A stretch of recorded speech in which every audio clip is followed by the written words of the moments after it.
सृष्टि बचपन से ही दिखने में सुंदर नहीं थी, लेकिन अमीर बाप की बेटी सृष्टि पर उसकी माँ जान छिड़कती।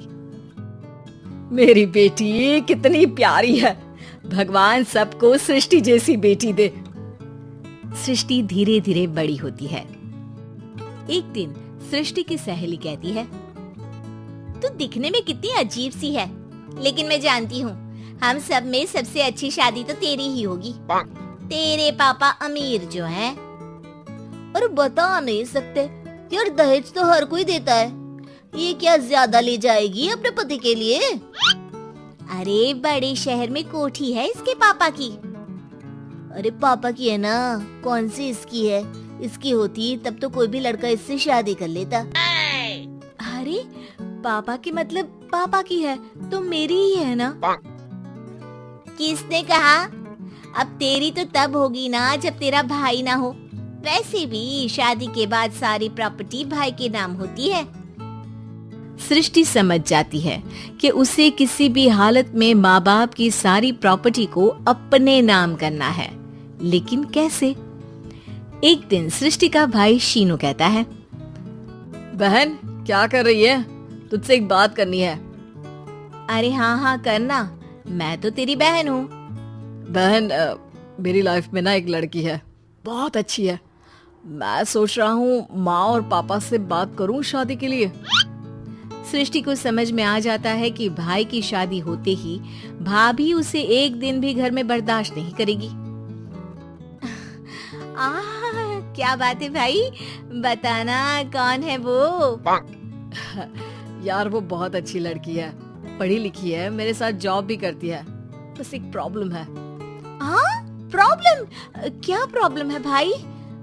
यार वो शादीशुदा है, लेकिन उसके पति ने उसे सिर्फ इसलिए छोड़ दिया क्योंकि उसके माँ बाप दहेज नहीं दे पाए। सृष्टि ये सुनकर न जाने क्यों खुश हो जाती है। अरे भाई तो क्या हुआ, लड़की तुझे तो पसंद है ना? शीनू को लगता है कि बहन उसे समझ रही है।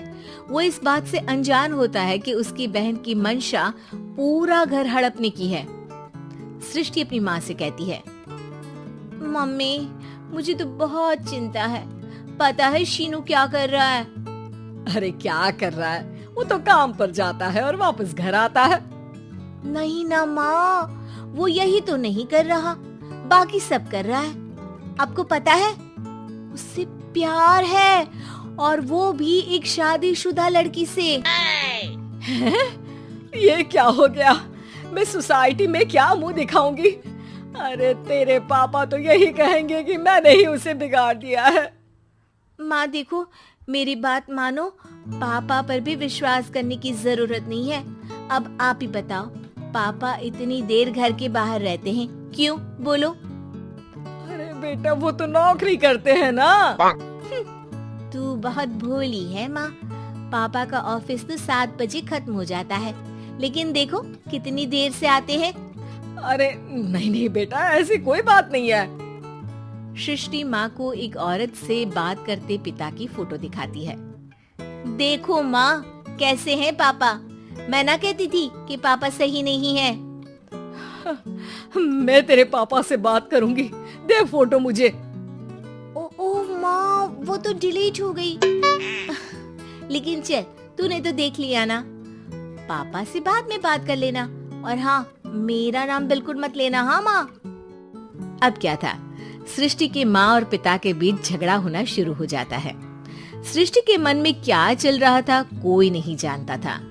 एक दिन, माँ सृष्टि के लिए एक लड़का देखा है, वो लोग शाम को उसे देखने आने वाले हैं। और हाँ माँ, एक खुशखबरी, मैं और पापा मिलकर एक नया बिजनेस ट्राई कर रहे हैं। शाम को लड़का आता है, सांवले रंग का। सृष्टि को तो बिल्कुल भी पसंद नहीं आता। लड़की की माँ कहती है, लड़की का चेहरा तो कोई खास नहीं, लेकिन अगर मेरे बेटे को आप लोग सेटल कर दें तो मैं उसकी शादी आपकी बेटी से करवा दूं। सृष्टि को लड़का बिल्कुल पसंद नहीं था। उसे भाई पर गुस्सा आ जाता है। लड़के वालों के जाने के बाद कहती है, माँ देखा शीनू मेरे लिए कैसा लड़का लेकर आया, न दिखाने लायक न सुनने लायक, सेटल भी नहीं, वो भी हम करे। अरे माँ, मैं जानती हूँ ये मेरी शादी किसी भी घर में क्यों करवाना चाहता है। अरे कैसी बात कर रही है बहन, तूने तो देखा ना, लड़के को मैंने ही मना कर दिया तुझसे शादी के लिए। जिसने लड़का बताया था उसने उसकी बहुत तारीफ की थी। बात आई गई हो जाती है, लेकिन सृष्टि का मन शांत नहीं होता। क्या करूं, कुछ समझ में नहीं आ रहा। मेरी शादी हो गई तो ये लोग पूरी प्रॉपर्टी शीनू के नाम कर देंगे, मेरे हाथ तो कुछ लगेगा ही नहीं। तभी सृष्टि को आइडिया आता है। वो किसी वकील को फोन करती है। जी देखिए, अगर आपके मम्मी पापा का तलाक हो जाता है तो आपके पिता की आधी प्रॉपर्टी आपकी माँ के नाम हो जाएगी, फिर उसे वो किसी को भी दे सकती है। सृष्टि अब माँ को बेटे के खिलाफ भरती है। माँ, शीनू पर नजर रखा करो, वो जिस लड़की के प्यार में है ना वो शादीशुदा है। यहाँ आएगी, सारा पैसा, रुपया, जमीन, जायदाद सब हड़प लेगी। पापा का भी हाल तुमसे छुपा नहीं है। ऐसा ना हो कि मैं और आप एक दिन सड़क पर भीख मांगे। हे भगवान, मैं तो जीते जी मर जाऊंगी अगर ऐसा हो गया तो। ऐसा हो गया नहीं माँ, ऐसा ही होगा। अभी समय है, आगे का सोच लो। मैं तो कहती हूँ पापा से आधी प्रॉपर्टी लेकर अलग हो जाओ। पापा की आधी प्रॉपर्टी भी हम लोगों को अगर मिल जाती है ना तो अगले 7 जन्म सफल समझो।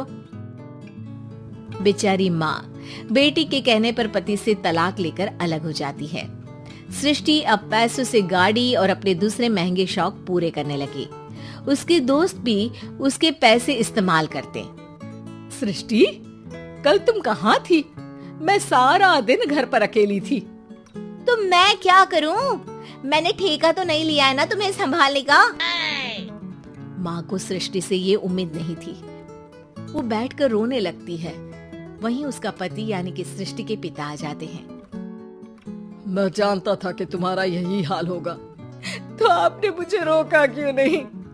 मैं रोकता तो तुम रुकती क्या? सृष्टि के कहने पर तुमने मुझ पर अपने बेटे पर शक किया, लेकिन तुम ये भूल गई कि कैसे हम दोनों ने मिलकर जीवन में इतना सब खड़ा किया। माँ पति के गले लग जाती है।